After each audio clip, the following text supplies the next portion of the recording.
Amém? Queridos, abra sua Bíblia em nome de Jesus, em Lucas, do Evangelho de Jesus que escreveu Lucas, lá no capítulo 4, palavra também muito conhecida entre nós, mas a palavra do Senhor se renova a cada dia, e eu quero compartilhar com meus queridos e amados irmãos aquilo que o Senhor tem nos dado ao longo desse tempo, compartilhar aquilo que nós estamos passando nesse momento, em nome de Jesus. Evangelho de Jesus que escreveu Lucas, capítulo 4, versículo 18. Se houver alguma falha na leitura, meu auxiliar ficou em casa, na hora da pressa de vir, mas vamos ler em nome de Jesus. Diz assim as Escrituras: o Espírito do Senhor é sobre mim, pois que me ungiu para evangelizar aos pobres, enviou-me a curar os quebrantados de coração, a pregoar a liberdade aos cativos e dar vista aos cegos, e pôr em liberdade os oprimidos, anunciar o ano aceitável do Senhor. Encerrando o livro e tornando a dar ao ministro, assentou-se e olhou todos na sinagoga, estando fito nele. Então começou a dizer-lhe: hoje se cumpre esta Escritura em vossos ouvidos. E todos lhe davam testemunhos e se maravilhavam da palavra de graça que saía da sua boca, dizendo: não é este o filho de José? Versículo 26 diz assim, e nenhuma delas foi enviado Elias, senão a Serepta de Sidom, a uma mulher viúva. E muitos leprosos haviam em Israel, no templo do profeta Eliseu, e nenhum deles foi purificado, senão Naamã, o Ciro. Todos na sinagoga, ouvindo essas coisas, se encheram de ira. E levantando-se, expulsaram da cidade, e levantaram até o cume do monte em que a cidade deles estava edificada, para ali o precipitarem. Porém, passando pelo meio deles, retirou-se. Amém, queridos? Pode assentar em nome de Jesus.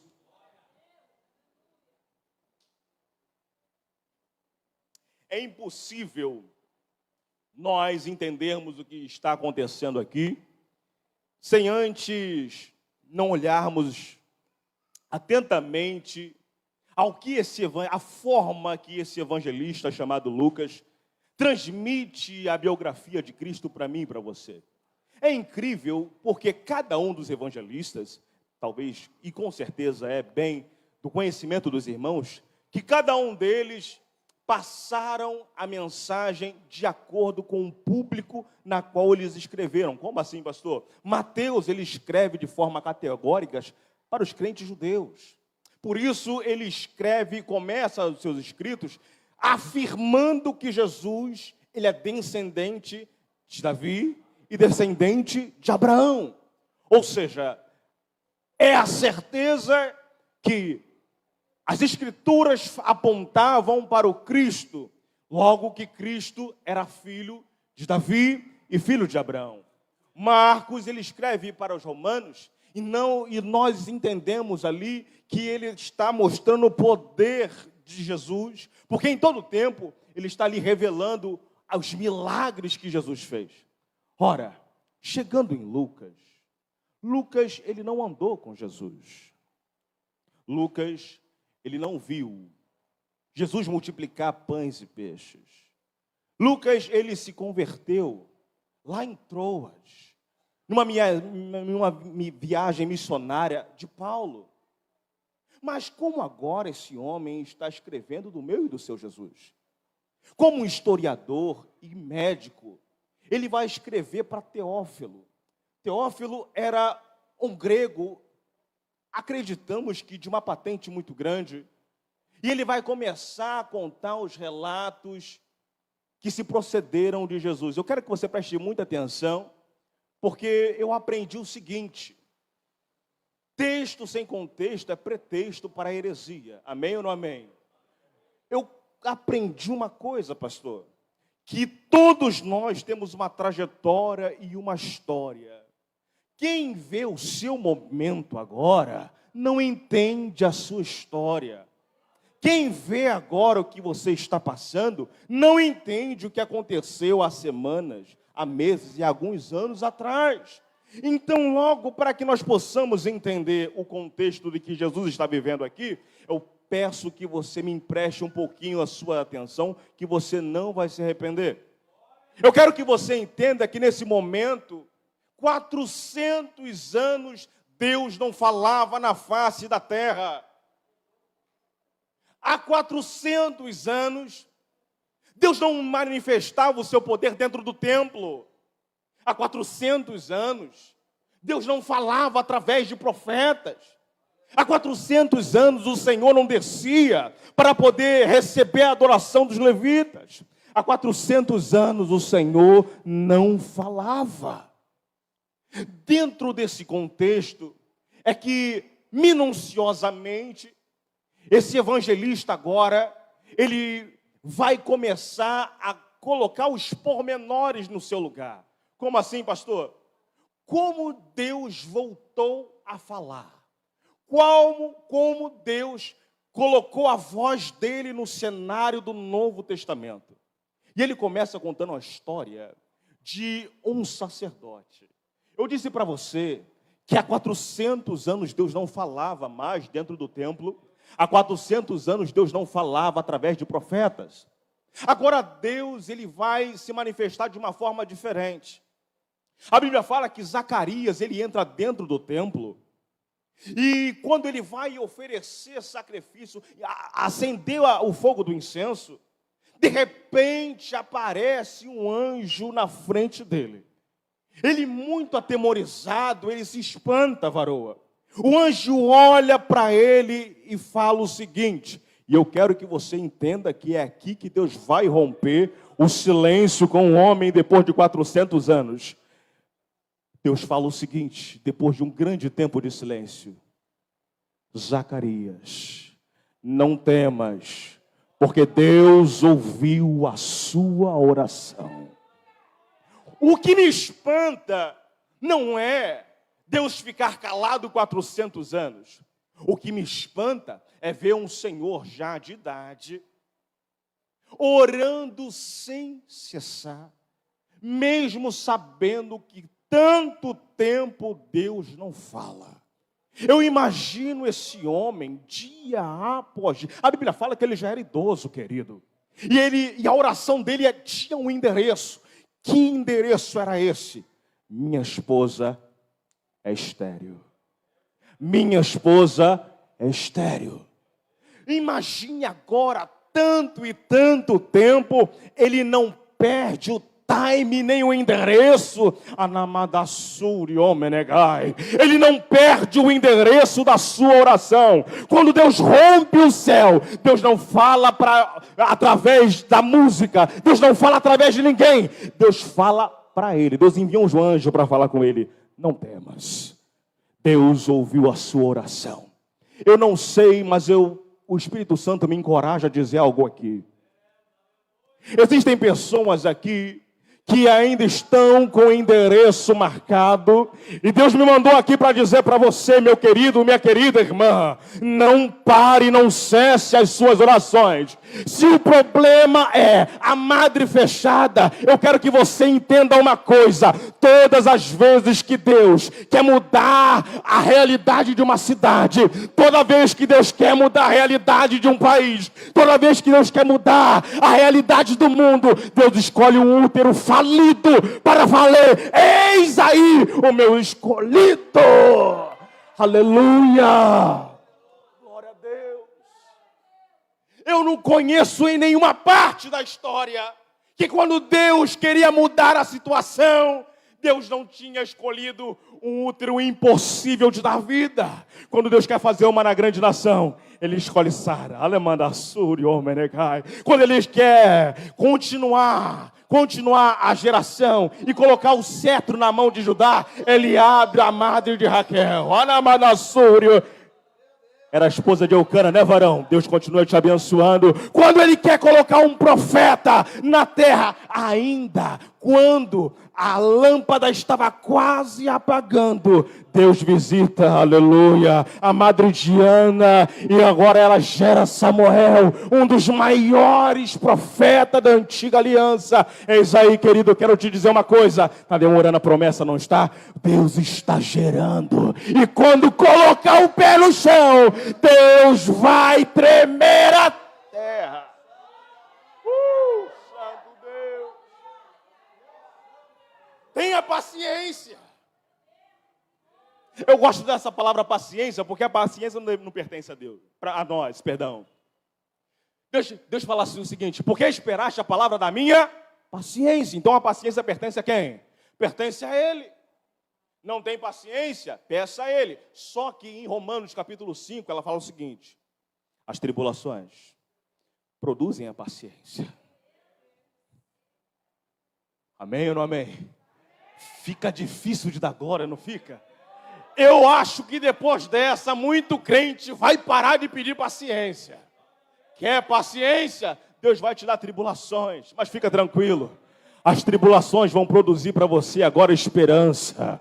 A esperança para a árvore cortada. Aleluia! Aleluia, Deus. O evangelista continua o seu relato. E ele agora vai começar a desdobrar esse tempo em que o Senhor falou a pequenos pontos. Até aqui, querido, eu quero que você entenda que em todo o Antigo Testamento, o Espírito Santo, ele descia sobre a vida de uma pessoa e depois ele ia embora. No Antigo Testamento, minha pastora, nós vamos ver diversas vezes a seguinte expressão: e o Espírito do Senhor se apoderou de Sansão. E o Espírito do Senhor se apoderou de Saul. Todas as vezes que o Espírito Santo descia, ele ia embora. Agora, Deus não começa falando de uma forma tradicional, usando um profeta, dizendo assim, diz o Senhor. Ele manda um anjo, aleluia. Alguém entendeu? Ele não fala de acordo com o que as pessoas estão acostumadas. Ele quebra o protocolo e ele envia um anjo. O mesmo anjo que agora vai a Zacarias, vai a Maria, aleluia. E aqui eu quero que você entenda uma coisa, vai doer um pouquinho, homens de Deus, mas em nome de Jesus, é para o meu e para o seu bem. Zacarias, ele pondera com o anjo. E o anjo, Deus não manda, querido. Eu quero que você entenda isso aqui, Deus não mandou. Mas quando eu vou entender que isso vai acontecer, o anjo responde assim: eu assistia perante o Senhor, mas porque você não creu, tu ficarás mudo.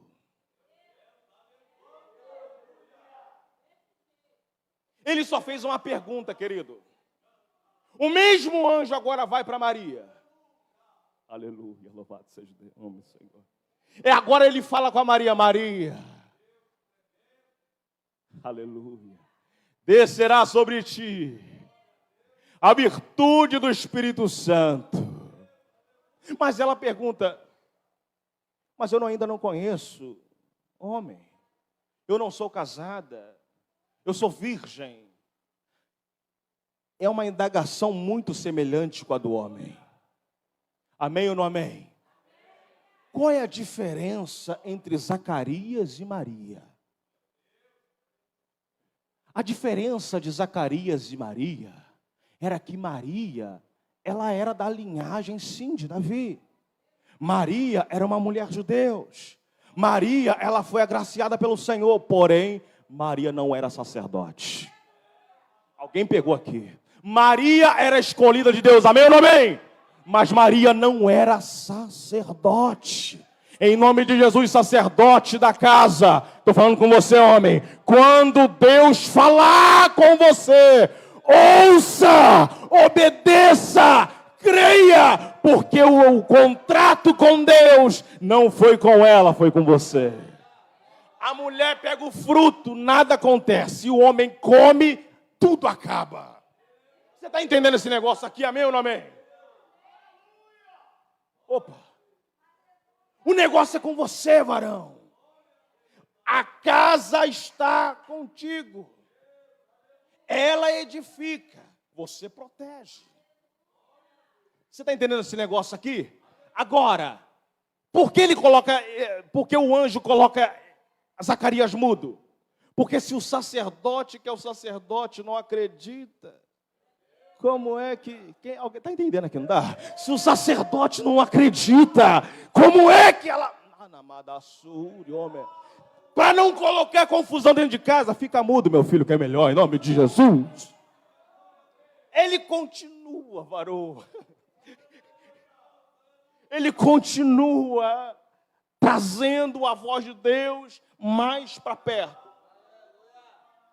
Aí, de repente, João Batista nasce, amém ou não amém? Glória a Deus.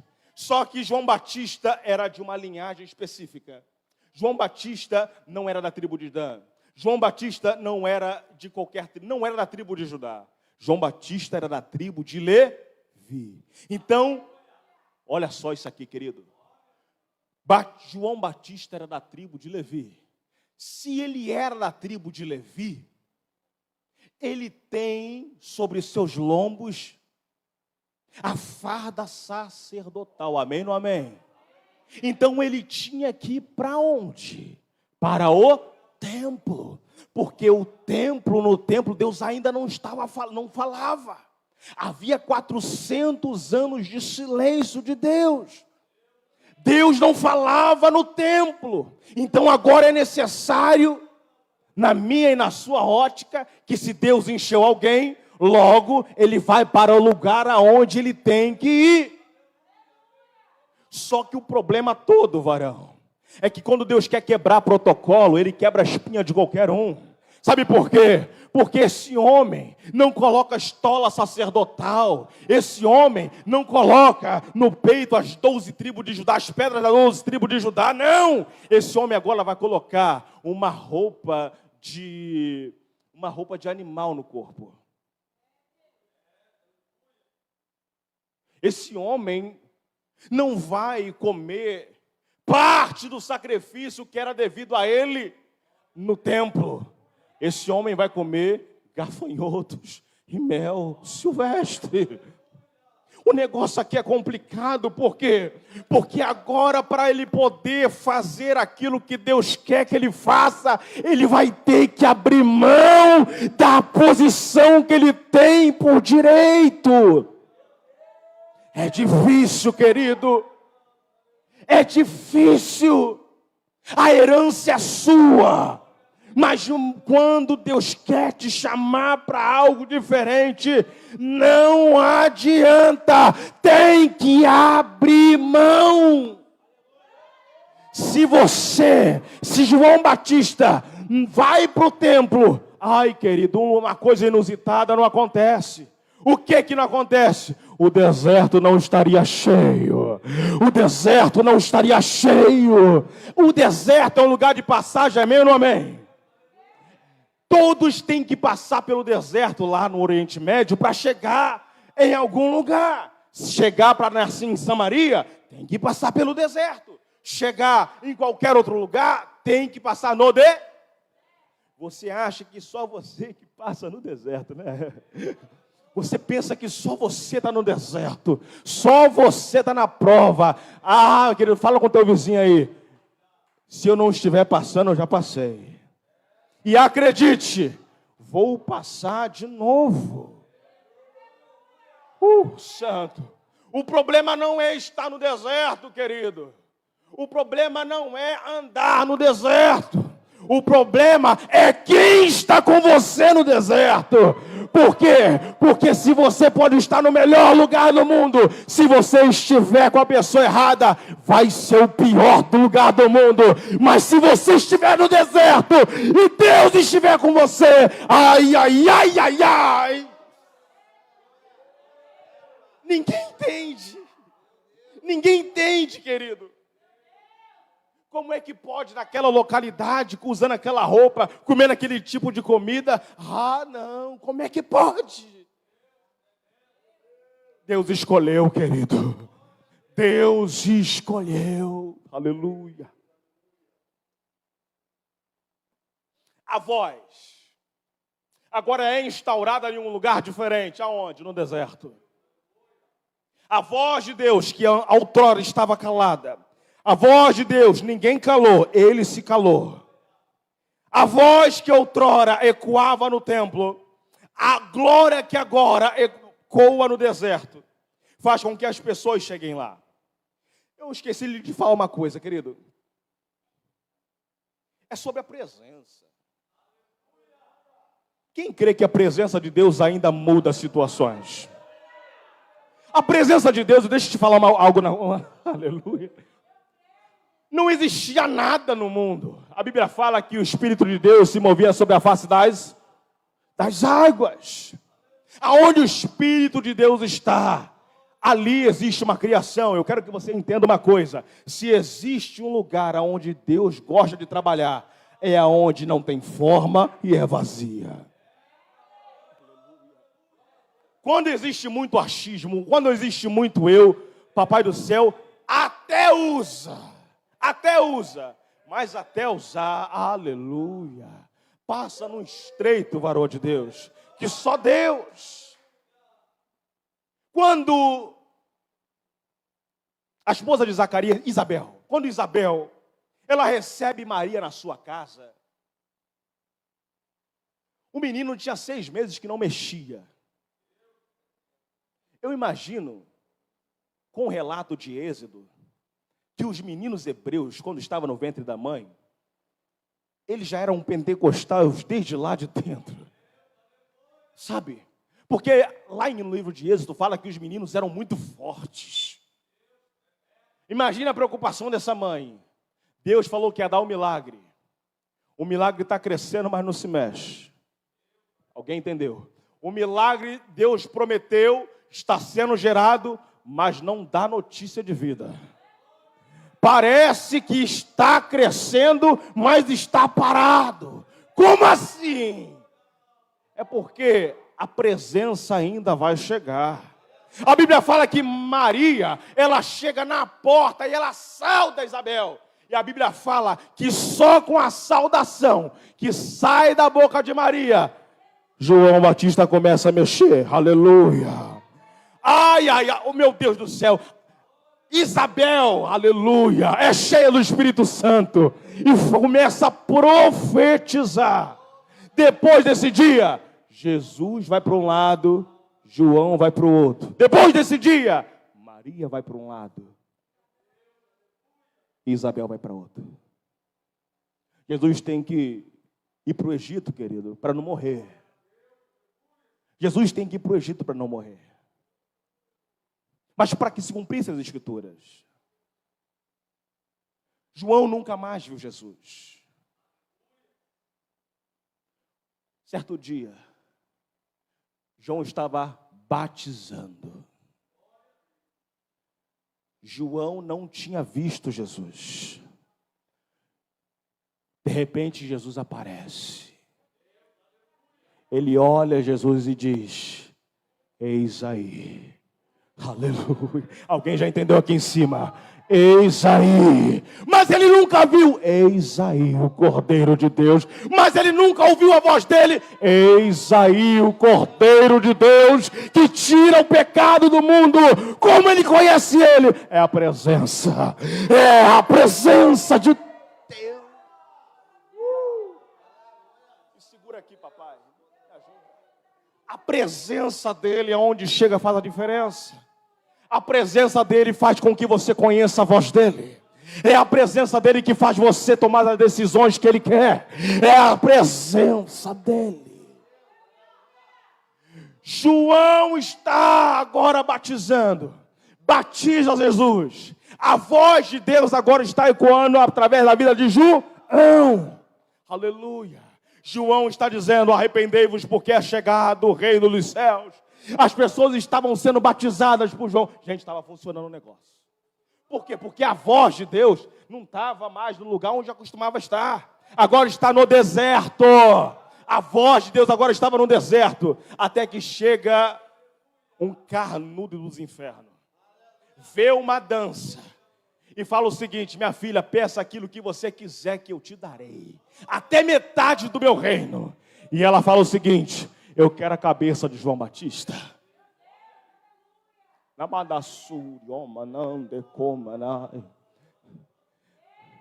João Batista é preso, querido. A voz não tem mais voz no templo. Agora não tem mais voz no deserto. A voz de Deus aparentemente estava calada. Mas de repente alguém faz algo absurdo. O que é, pastor? Em uma sinagoga pequena, um lugar que cabia no máximo 50 pessoas, fazem um culto e chamam um homem para poder pregar. Quem? Jesus. Não é João Batista que vai pregar. É Jesus que vai pregar agora. Chegamos agora onde nós acabamos de ler. E é aqui que eu quero começar minha pregação com você. E a minha pregação hoje é o preço da unção.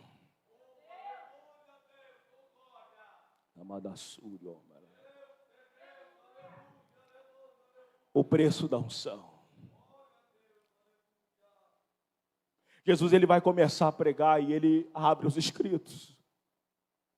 Só quem está passando no vale que vai entender essa pregação. Se você não está passando no vale, pode fechar os ouvidos, não é para você. Mas se você estiver num vale igual a mim, meu amigo, vem comigo em nome de Jesus.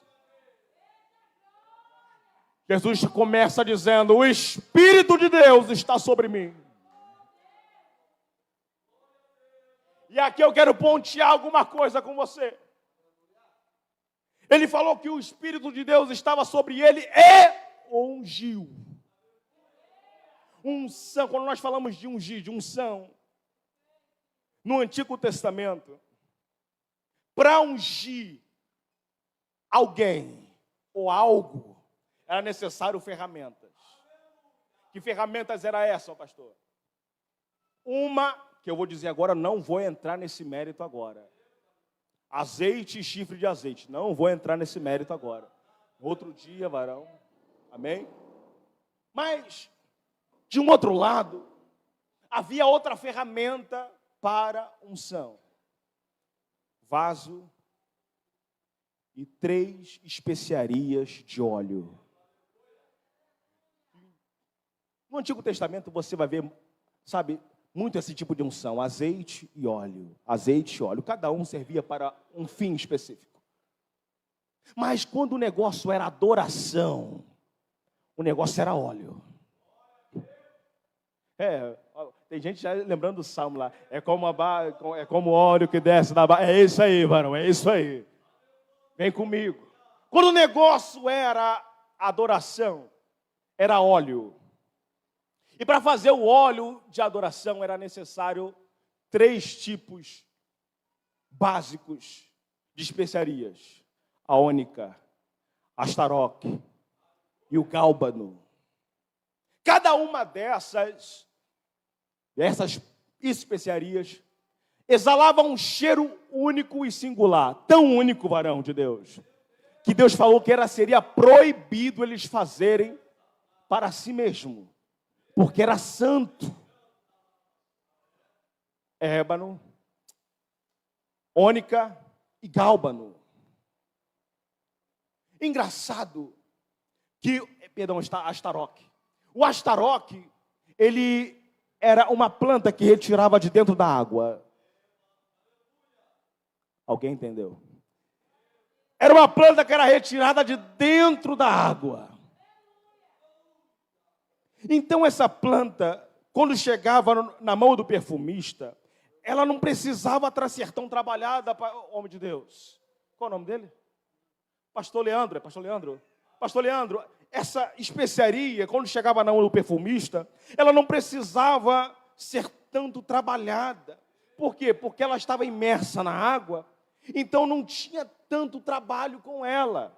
Porque o perfume dela era exalado da seguinte forma: apertava só um pouquinho e ela começava a gotejar no chão. Aleluia. Alguém já entendeu aqui? Não precisava de tanto trabalho com essa planta. Por quê? Porque apertava só um pouquinho, ela começava a gotejar no chão. Aí você entende por que em Mateus capítulo 5, Jesus fala: bem-aventurado aqueles que choram. Aleluia.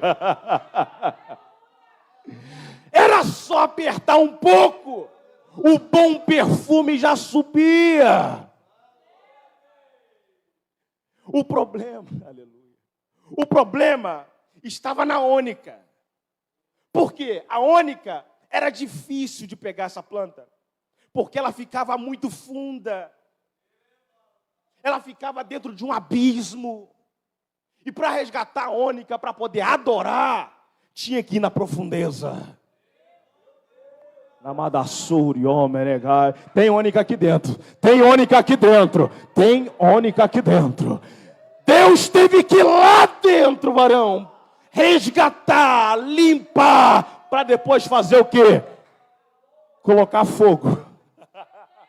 Deus teve que, vou falar de novo, Deus teve que ir lá, limpar, lapidar lá no fundo, para quê? Para tacar fogo. É por isso que esse tipo de adorador, você começa a cantar aquele louvor: adorador, não precisa falar mais nada, o fogo já está nele, ele vai sapateando, ele vai rodando, ele levanta as mãos, ele adora, porque ele é fogo, querido. Deus assinou com fogo. A outra especiaria era o gálbano. O gálbano, ele é tremendo. Gálbano, o perfume dele, dentre todos esses dois, era o mais perfumado. Namadassuri. Santo. Mas para que o perfume dele pudesse ser exalado, tinha que machucar. Tinha que pegar o formão e começar a machucar. Começava a torcer. Infelizmente, querido, infelizmente, tem pessoas que são como gálbano. Para entrar dentro do propósito de Deus, Deus tem que tirar coisas. Tem pessoas que é igual gálbano. Para poder Deus fazer, tem que tirar coisas. Para Deus fazer, Deus tem que tirar pessoas. Para começar a entrar no propósito, Deus tem que tirar casa, Deus tem que tirar carro, Deus tem que tirar emprego, Deus tem que fazer, porque senão não faz.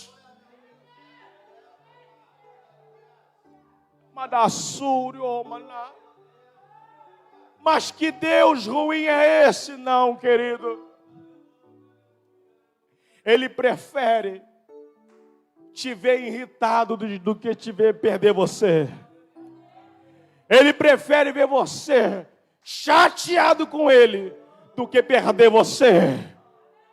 Tá doendo, tá machucando, entra no propósito. Tá doendo, tá machucando, entra no propósito.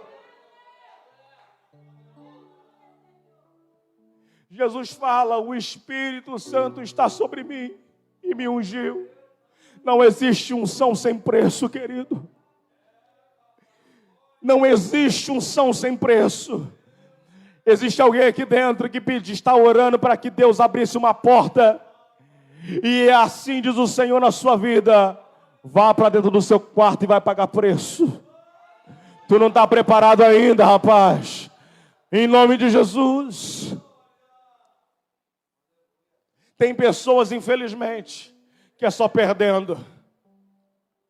Tem pessoas, infelizmente, que é só perdendo. Namadassuri, homem negar. Você pega a vida de Davi. Davi, ele pecou. Davi, ele disse que a espada não sairia da casa deles, e Deus falou, assim seja. Mas quando Deus toca no filho dele,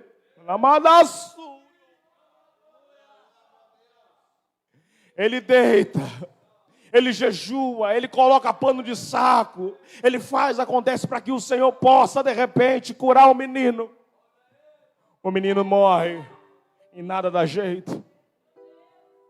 Mas quando eu olho para Jó, aleluia,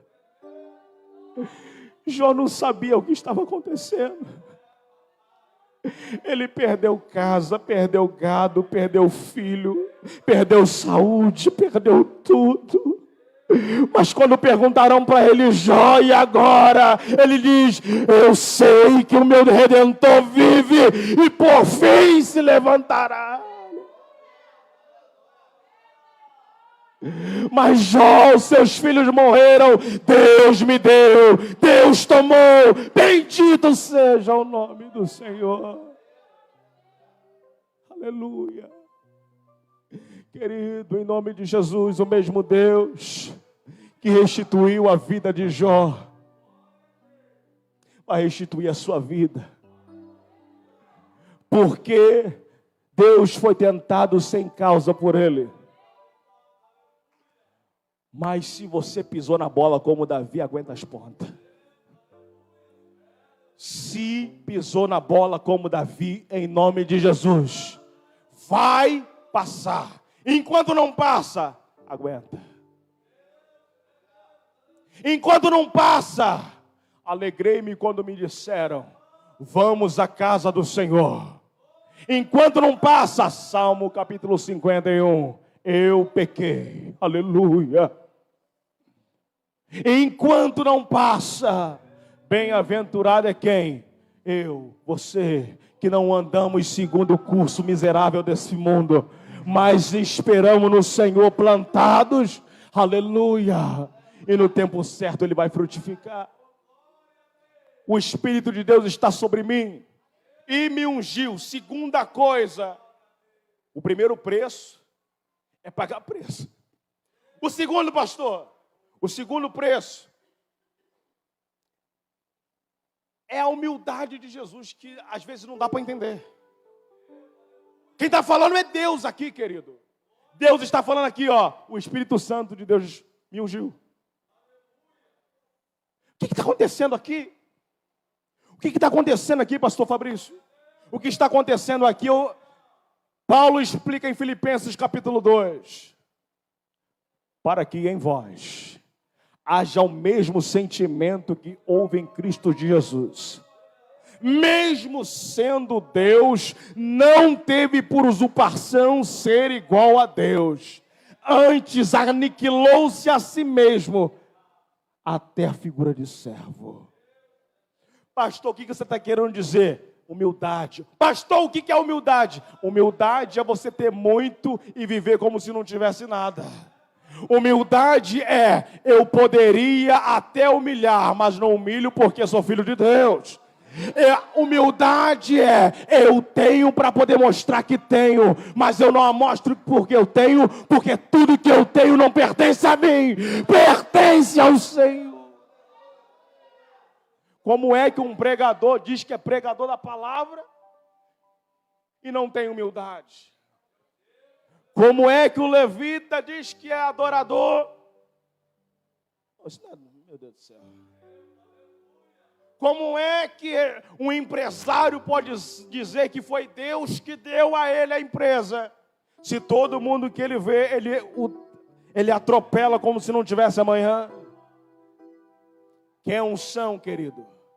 A unção que eu estou dizendo não é só de pastorear, não é só de pregar, não é só de cantar. A unção é a unção de empreender, é a unção de criar seus filhos, é a unção de ser sábio, é a unção que vem de Deus. Olha só, Tiago fala o seguinte: se você não tem sabedoria, peça ao Senhor que dá, e ninguém lança em rosto. Que é unção? Primeira coisa, Pague preço. Segunda coisa, seja humilde. Seja humilde em nome de Jesus. Terceiro preço da unção.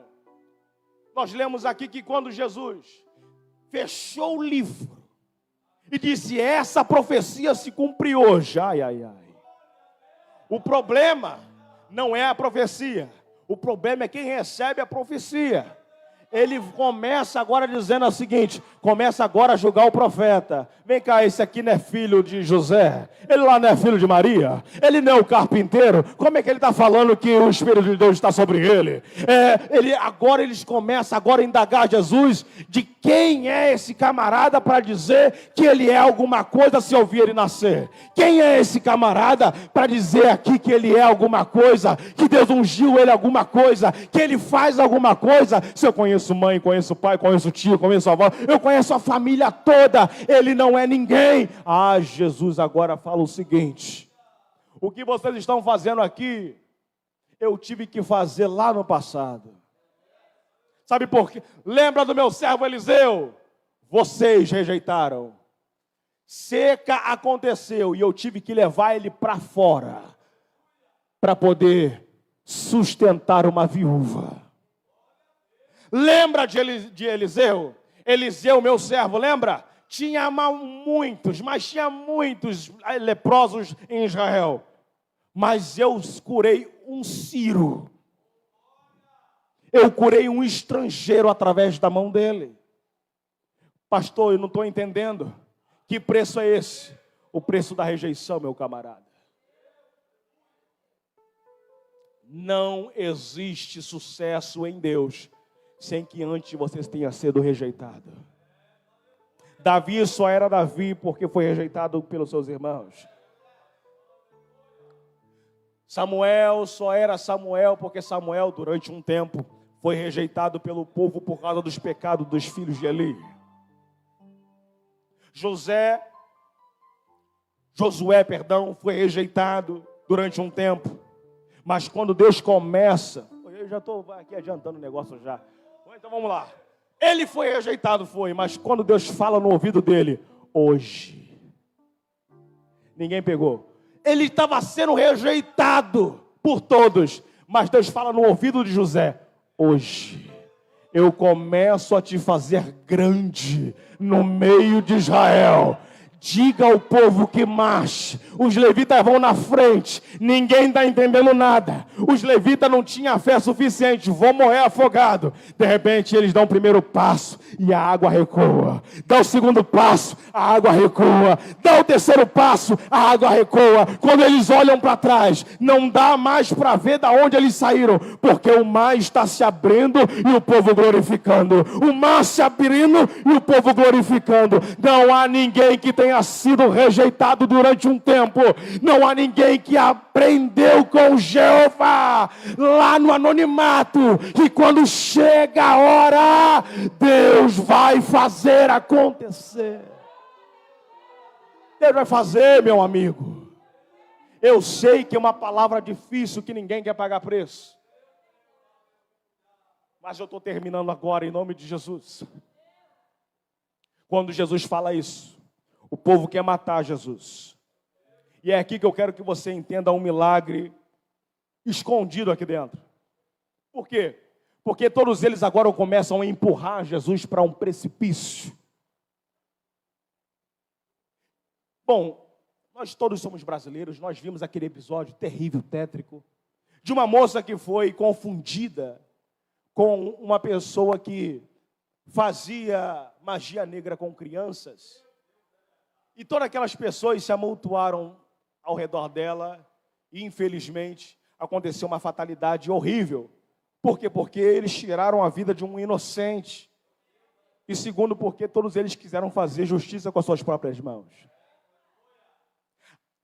Tendo isso em vista, aquela imagem horrível que eu e você vimos, é isso que acontece com Jesus. Todos na sinagoga agora vão encurralar Jesus para que Jesus possa cair no despenhadeiro. E agora a palavra de Deus diz assim, no versículo 30.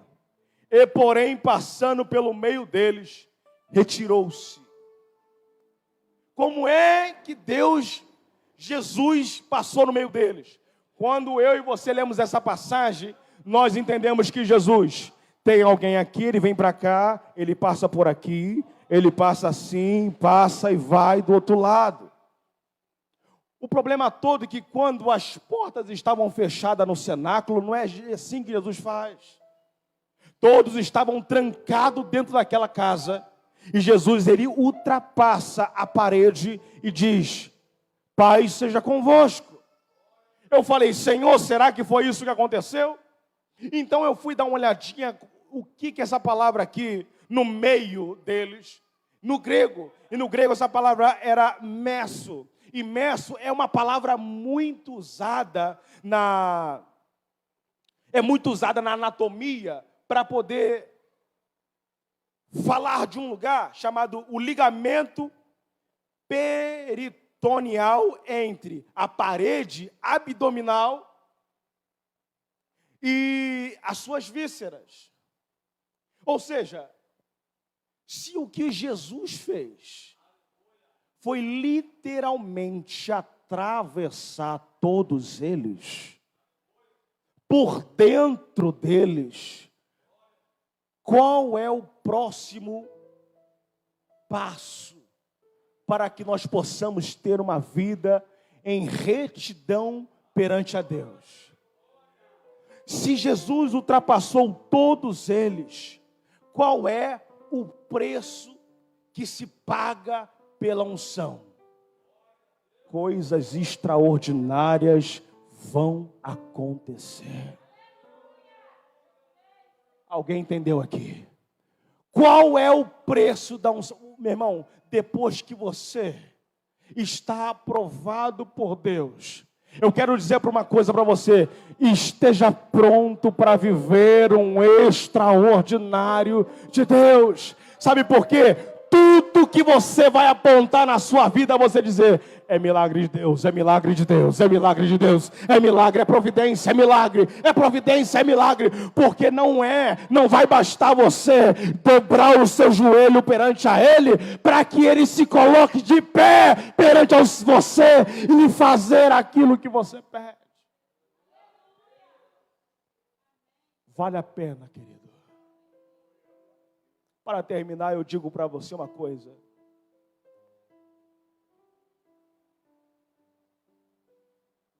Eu quero chamar o meu irmão aqui em nome de Jesus, para poder estar louvando aqui rapidamente.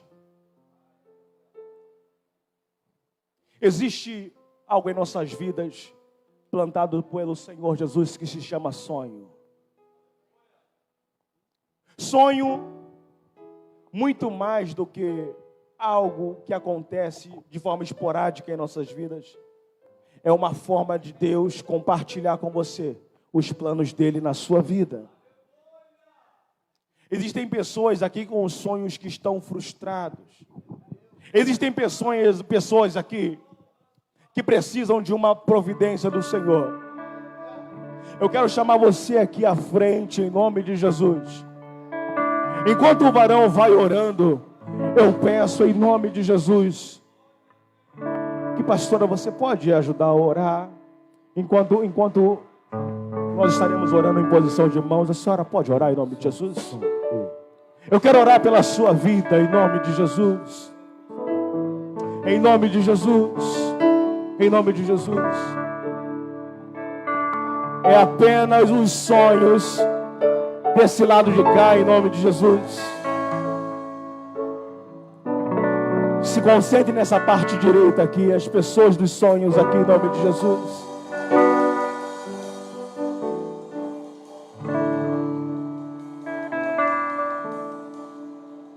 Agora eu quero chamar as pessoas enfermas em nome de Jesus, desse lado de cá, do lado esquerdo, as pessoas enfermas em nome de Jesus. Aleluia, aleluia, aleluia, louvado seja o nome do Senhor. Aleluia, aleluia, aleluia. Glória a Deus.